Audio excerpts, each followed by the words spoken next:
नमस्कार साथियों, आज हम मौजूद हैं किराड़ी विधानसभा के कर्ण विहार पार्ट 3 मंगल बाजार चौक के पास, जहां पर समाज सेवी जितेंद्र सिंगला जी का कार्यालय है, जिन्होंने अपने कार्यालय का नाम जन सुविधा केंद्र के नाम पर रखा हुआ है। मैं अपने कैमरा पर्सन से कहूँगा एक बार दिखाएं। ये जन सुविधा केंद्र है जहां पर पैन कार्ड, आधार कार्ड, पहचान पत्र, लेबर कार्ड, फोटोकॉपी, लेमिनेशन और ये सारे काम यहां पर कराए जाते हैं। आज जितेंद्र सिंगला जी हमारे साथ में मौजूद है। हम उन्हीं से जानना चाहेंगे कि ये जितने काम उन्होंने अपने कार्यालय पर लिखे हुए हैं, इसके यहाँ की जनता से क्या चार्जेस करते हैं या फ्री ऑफ कॉस्ट जनता के कार्य करते हैं, क्योंकि पिछले कई महीनों से हम आपको अपने चैनल पर दिखा रहे हैं जितेंद्र सिंगला जी के द्वारा कराए जा रहे कार्यों को किराड़ी विधानसभा के अंदर। और ये एक ऐसे शख्स हैं जिनको विधायक से, निगम पार्षद से, सभी से मारने तक की धमकियां मिल जाती हैं या कई बार इनके साथ में ऐसी अभद्रता हो जाती है जिसकी वजह से इनका भी मनोबल टूटने सा लगता है। लेकिन सभी चीज़ों को वो अनसुना करके, अनदेखा करके हमेशा जनता के बीच आगे बढ़ते चले जाते हैं। हम आज आपको उनसे दोबारा रूबरू कराते हैं, दोबारा मिलवाते हैं। नमस्कार चंदन जी। जितेंद्र जी, आप हमारे दर्शकों को बताएं कि जैसे पिछले इंटरव्यू में आपने बताया था कि क्षेत्र में जो यहाँ के क्षेत्रीय प्रतिनिधि हैं वो भी आपसे कई बार कुछ ऐसी अभद्रता कर जाते हैं जिसकी वजह से आपका मनोबल टूटने सा लगता है, तो इसमें जनता आपकी तरफ क्या सहयोग करती है? हाँ, धन्यवाद चंदन भाई, आपने अपना समय दिया। माफ़ी चाहूँगा, मास्क उतारना पड़ रहा है। बिना मास्क उतारे हमारी आवाज़ दब जाती है। और कहना चाहेंगे आपके चैनल के माध्यम से कि आपका चैनल किराड़ी विधानसभा में एक विश्वसनीय चैनल है, कि आपके चैनल को काफ़ी व्यूवर्स किराड़ी जनता के लोग देखते हैं। धन्यवाद आपका कि आप इतनी रात को भी अपना समय निकाल कर आए और इतनी रात को भी आपके चैनल के माध्यम से हमारी बात लाखों लोगों तक, किराड़ी विधानसभा के लोगों तक जाएगी। नंबर 1। नंबर 2 कि जो हमारे प्रतिनिधि हैं सर, वो प्रतिनिधि पार्टी को द्वारा बनाए गए प्रत्याशी थे। तब जहाँ की जनता ने उनको विश्वास, प्रेम और आशीर्वाद देकर उनको विधानसभा, सदन और लोकसभा भेजा, मगर वो जनता के साथ छलावा कर रहे हैं। और वो छलावा कर रहे हैं जिसके लिए उनको भगवान भी माफ़ नहीं करेगा और यहाँ की क्षेत्र की जनता भी माफ़ नहीं करेगी। सर, क्षेत्र के अंदर इतने बुरे हालात हैं कि मैं आपको बताने लगूंगा उंगलियों पर, शायद आपके मन में दर्द छलक आए। पहला कारण, हमारा देश डेमोक्रेसी देश है, लोकतांत्रिक देश है। कोई व्यक्ति अपनी बात रखता है तो उसका अधिकार है कि वो अपनी बात को जनता के बीच में रखे और सार्वजनिक कर उसको काम किया जाए। मगर क्षेत्र के प्रतिनिधि जब समस्या का संज्ञान नहीं लेंगे और विपक्ष अपना रोल नहीं अदा करेगा, तो आप समझिए कि जनता की बात नहीं सुनी जा रही है। और लोग किराड़ी के अंदर सर करंट से एक्सपायर हो रहे हैं, छोटे बच्चे क्या कहते हैं नाले के अंदर शिकार हो रहे हैं, बच्चों का किडनैप हो जाता है और कुछ ऐसे केसेस आते हैं जिसमें बच्चे मिसिंग हो जाते हैं। कुछ ऐसे केस आ रहे हैं जहां क्राइम ग्राफ बड़ा है। प्रतिनिधि का क्या रोल है, मैं ये पूछना चाहता हूं। पिछले 6-7 सालों में कोई जनता दरबार लगाया गया है? विधायक की तरफ से बताएं। और अगर मैं अपने ऑफिस के अंदर यहाँ पर जनता दरबार लगा लो तो क्या वो जनता दरबार में क्या सब लोग आ पाएंगे? ऑपोजिशन आ पाएगा? वो लोग आ पाएंगे जिनको हम पसंद नहीं करते? जनता दरबार का अर्थ होता है जनता के बीच समस्याओं को पब्लिक डोमेन में रखना। जनता दरबार पब्लिक के बीच में लगाया जाता है, कोई रोक टोक नहीं है। आज आप सत्ता में हैं, आपकी तूती बोलती है, मगर आपके बोलबाले चर्चे क्षेत्र में गूंजने चाहिए। क्षेत्र में गूंजते नहीं है। लोग तरसते हैं। लॉकडाउन में जब लोग तरस थे, लोग क्या कहते हैं अपने अपने राज्यों में जाना चाह रहे थे, क्षेत्र की इतनी बदहाली थी पूछिए मत ना। क्षेत्र में कोई युद्ध स्तर पर ऐसे काम हुए जिसे क्षेत्र में क्या कहते हैं एक सौंदर्यकरण का माहौल जाए। खुद यहाँ के जनप्रतिनिधि गायब थे, बिहार में गए हुए थे।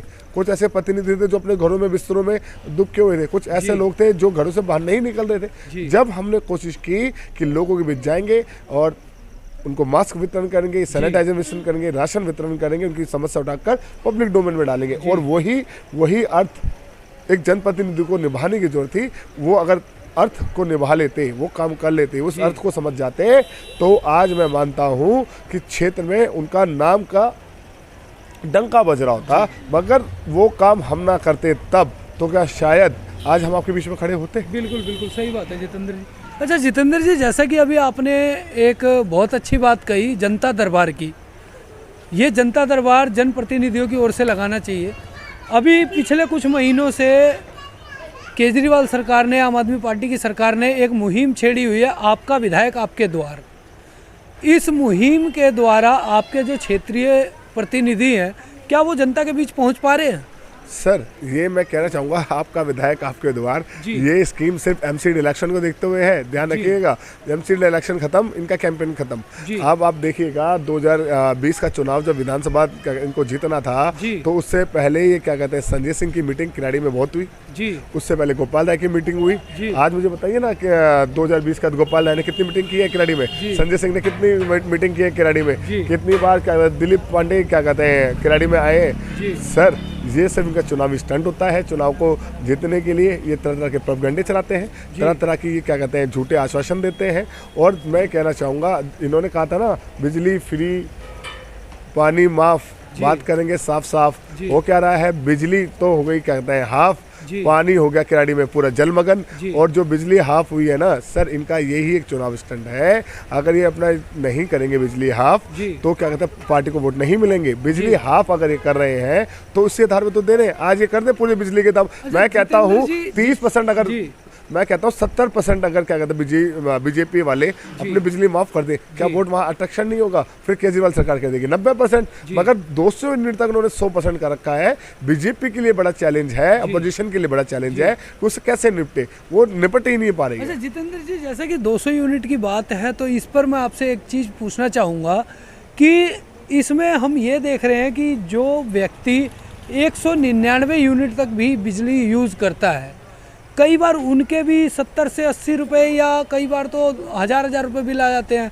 तो ये 200 यूनिट जो ये फ्री बताते हैं, तो ये 199 यूनिट वाले का इतना बिल कैसे आ जाता है? सर, इसमें क्या कहता है सिस्टम फेलियर की कमी है जी। सीधी सी बात है, जब आपके साथ ऐसा हो रहा है तो सीधी सी बात है आपको रोड पर आना पड़ेगा। मैं बार बार कहता हूँ, हमारा देश लोकतांत्रिक देश है, हमारे देश के अंदर फ्रीडम है, हमारे देश के अंदर जनता ही सुप्रीम है। मगर हो क्या रहा है कि आज कोई भारत माता की जय के बोलने के अलावा कांग्रेस जिंदाबाद करता है, बीजेपी जिंदाबाद, आम आदमी पार्टी जिंदाबाद, क्या कहते हैं राष्ट्रीय दल जिंदाबाद, और क्या कहते हैं अन्य दल अनेकों दलों के नाम से नारे लगते हैं, लेकिन हाँ, मगर भारत माता की जय के नारे के साथ ये बोले कि मेरा अधिकार है। आज उनको लालच दिया जाता है कि आपको इस पदवी बिठा देंगे, उस पदवी बिठा देंगे। अगर पदवी बिठा देते हैं तो फिर बोलते हैं डोनेशन लाओ, तरह तरह के क्या कहते हैं उनको आश्वासन दिए जाते हैं। मगर हो क्या रहा है, सीधी सी बात है, अगर क्षेत्र का जनप्रतिनिधि अपना काम नहीं करेगा तो क्षेत्र की जनता को नुकसान होगा। और हमको आपको कहना चाहते हैं कुछ चल मैं इसलिए रहा हूँ कि काफ़ी लोगों को सुनने को मिल जाए, और ये बाइक जब बनती है ऐसे अच्छा भी लगता है। तो मैं जितेंद्र जी, जैसा कि यहाँ पर समस्याएं तो बहुत हैं। अभी पिछले रविवार को आपने एक कार्यक्रम किया था, उस कार्यक्रम के बारे में हमारे दर्शकों को बताएं। मैं बताना चाहूँगा, जो हमने कार्यक्रम किया था वो मार्गदर्शन अभियान था। उसका मोटिव ये था कि क्षेत्र के अंदर जो समस्याएं हो रही हैं, आज युवा जो क्या कहते हैं गलत दिशा की ओर जा रहा है, घर में डोमेस्टिक वायलेंस हो रहे हैं, क्षेत्र में क्राइम ग्राफ बढ़ रहा है। जो हमारे बड़े बुजुर्ग हैं वो क्या कहते हैं ताश तो खेलते हैं, उनके पास विचार होते हैं, वो विचार उनके वहीं दब जाते हैं। उनको मंच पे लाएगा कौन?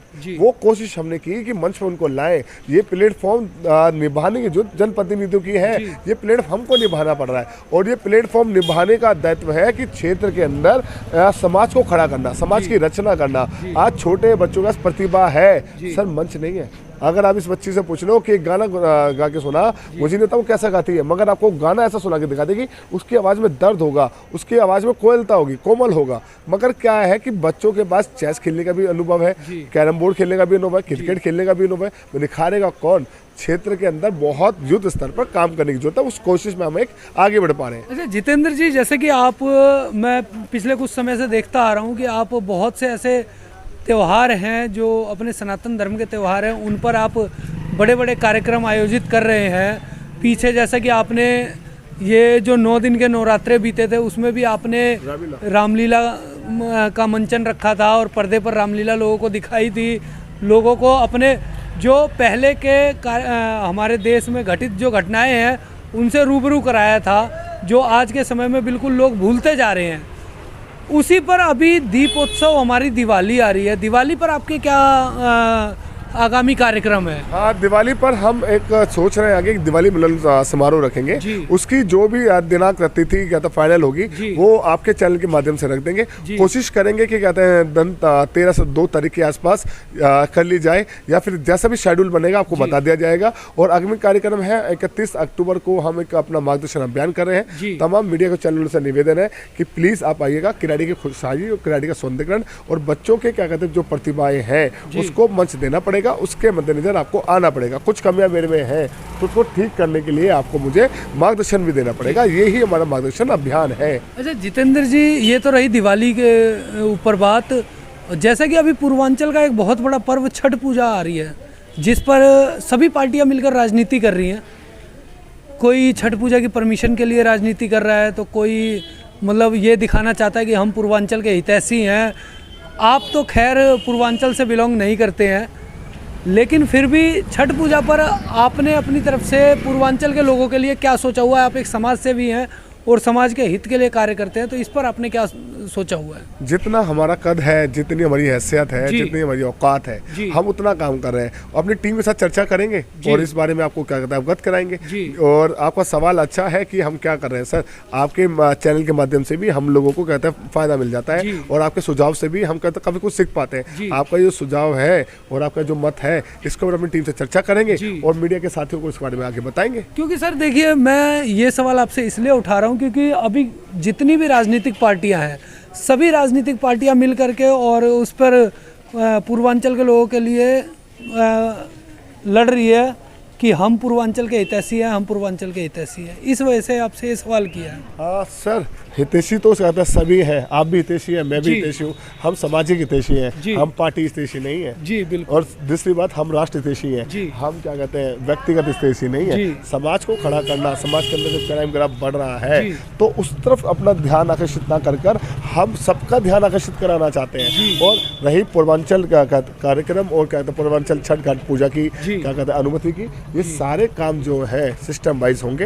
ये सारे काम जो है, ये प्रक्रिया जो चल रही है गवर्नमेंट की लॉकडाउन के बाद, उसी आधार पे होंगे। और जो बाकी चीजें आप पूछ रहे हैं ना, वो बाकी उन लोगों से ही पूछिए जो जमीन पर नहीं उतरे, जो सिर्फ आने वाले समय में इलेक्शन में उतरेंगे। जी अच्छा जितेंद्र जी, आपने जैसे कहा कि लॉकडाउन के बाद जो प्रक्रियाएं चल रही है, तो लॉकडाउन के बाद से इतनी राजनीतिक रैलियां हो रही हैं, सब कुछ हो रहा है, पब्लिक उसमें बढ़ चढ़कर हिस्सा ले रही है, तो ये हमेशा त्योहारों पर ही क्यों लॉकडाउन लगाया जाता है, या लोगों को इस चीज़ से वंचित किया जाता है कि वो अपने त्यौहार खुल के ना मना पाए?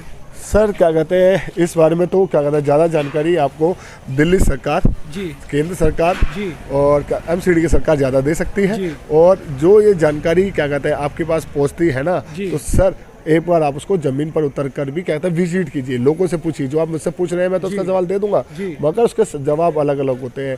ये जो त्योहार लगाया जाता है वो बंद किया जाता है, सीधी सी बात है कि अपना दबदबा बनाना, ठीक है, और उगाही पैदा करना, ठीक है, और क्या कहते हैं जो ब्लैक मार्केटिंग होती है उसको बढ़ावा मिल जाता है। तो सब कई चीज़ें हैं, तो धरातल पर ज़्यादा उतरेंगे, ज़्यादा इस बारे में आप ज्ञान अर्जित कर पाएंगे। चलिए जितेंद्र जी, आपने हमें बहुत समय दिया, और चलते चलते एक आखिरी दिवाली पर हमारे दर्शकों को आप अपनी तरफ से संदेश क्या देना चाहेंगे? इतना ही कहना चाहेंगे कि आप लॉकडाउन के नियमों के साथ जिस तरह से 2 वर्षों से जी रहे हैं, इस साल की दीपावली भी आप क्या कहते हैं अपना ध्यानपूर्वक बनाइएगा और आप अपने मास्क का ध्यान रखिएगा। और ये बात भी ध्यान रखिएगा, ट्रैफिक बहुत ज़्यादा होगा, ठीक है, प्रदूषण का भी अपने ध्यान रखना है। जो केंद्र सरकार ने और दिल्ली सरकार ने पटाखे बैन कर रखे हैं, आपको उसका भी ध्यान रखना है। छोटे बच्चे जो हैं उनको क्या कहते हैं पटाखों से भी अपने दूर रखना है। जो उनकी कहते हैं मनोरंजन की साधनें हैं, जैसे फिटकरी हो गई, क्या कहते हैं लूडो हो गई, मतलब जो उसमें आती है, सांप सीढ़ी हो गई, फूल जड़ी हो गई, तो ये चीज़ दीजिएगा। बड़े ऐसे उनको दीजिएगा संसाधन, बड़े रॉकेट्स मत दीजिएगा जिससे उनको दिक्कतें हों। जैसे कि क्या कहते हैं उनको आप रॉकेट मत दीजिएगा, हाथ में अनार फोड़ने की अनुमति मत दीजिएगा, और बड़े स्काई शॉट्स मत दीजिएगा। यही इतना कहना चाहेंगे। और इतना कहना चाहेंगे सभी लोगों को, जिस तरह हम अपना काम कर रहे हैं, सभी लोगों को अपना धर्म निभाना पड़ेगा, ईमान निभाना पड़ेगा। और मैं किराड़ी की जनता से निवेदन करना चाहूँगा, आपके चैनल से हाथ जोड़ कर रिक्वेस्ट है, काम करते करते थक चुका हूँ, और आप चाहते हो कि मैं आगे ही ऐसा काम करूं, तो प्लीज़ इस वीडियो को शेयर कर दीजिएगा। पता नहीं ये वीडियो किस व्यक्ति के पास पहुंच जाए, वो मुझे क्या पता ज्ञान अर्जित करवा दे और क्या आपने मुझे विचार दे दे जिससे कि मैं आगे बढ़ पाऊँ, क्योंकि मैं काम करके थक चुका हूँ। मैं आज आपके चैनल से बोल रहा हूँ क्योंकि हिम्मत नहीं हो रही है मेरे अंदर, क्योंकि बहुत दिक्कतों का सामना मुझे करना पड़ रहा है। और टीम संगठन की तरफ से भी करना पड़ता है, समाज की तरफ से भी करना पड़ता है, अपोजिशन की तरफ से भी करना पड़ता है, और खुद का फिर धक्का भी लगता है कि जवानी यार पूरी तरह से उस बैक फुट पे आ गया हूँ, मैं फ्रंट फुट पे नहीं हूँ, बैक फुट पे आ गया हूँ कि सपोर्ट तो नहीं मिल रहा है, मगर अपने आप में हिम्मत भी नहीं हार रहा हूँ। तो सबसे नहीं बताया कि इस वीडियो को शेयर कर लीजिएगा और जो ध्यान और मेरी तरफ थोड़ा सा लगाइएगा और जो मुझे देने की ज़रूरत है तो दे दीजिए प्लीज़। शायद हो सकता है समाज के भला करने में थोड़ा सा योगदान जितेंद्र सिंगला भी हो जाए। अगर 2% भी रहा ना तो सर सोचेगा वो 2% समाज में 20% का काम करेगा। जितेंद्र जी, एक आखिरी सवाल, आप भी कह रहे होंगे कि एक एक करके कई सवाल हो गए। पिछले साल दिवाली पर आपने ट्रैफिक कंट्रोल करने के लिए किराड़ी के सड़कों पर अपने वॉलंटियर उतारे। हमने सोचे हैं कि इस साल भी अपने 4 नवंबर की दिवाली है, 50 वॉलंटियर अपने पूरे किराड़ी विधानसभा के लोगों पे क्या कहते हैं लगाएंगे। हाँ जी जी जी। और ये योजना अब तक किसी ने जनप्रतिनिधि ने नहीं लगाई है। ये मेरे माइंड में था मगर मैं उसको बताना नहीं चाह रहा था, क्योंकि मैं चाह रहा था कि जब हम ये कर दें तब आपको बुलाएं और तब आपको इस वीडियो फुटेज पहुँचाएं। क्योंकि होता क्या है कि पहले बोल दो फिर करो ना तो समाज पर असर पड़ता है, आपकी व्यक्तिगत छवि पर असर पड़ता है।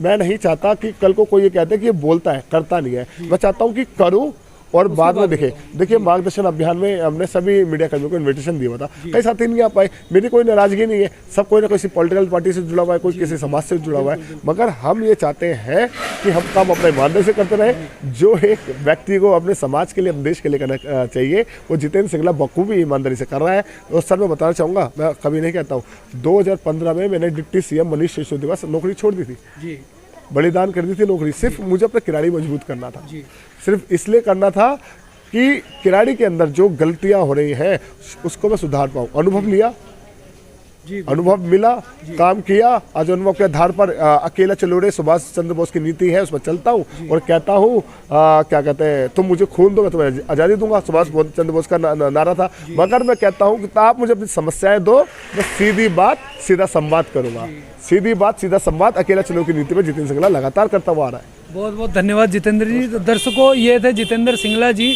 जो कि किराड़ी विधानसभा के लिए आज एक उभरता हुआ चेहरा है, जिनको आने वाले समय में तो पता नहीं पब्लिक किस स्थान पर लेके जाए, लेकिन ये अपनी तरफ से जितने एफर्ट होते हैं उतने ही एफर्ट करते रहते हैं क्षेत्र के कार्य के लिए। इसी कड़ी में कैमरा पर्सन शुभम कुमार के साथ मैं Chandan Kumar Jha, express news India, Kirari Vidhan Sabha, Delhi.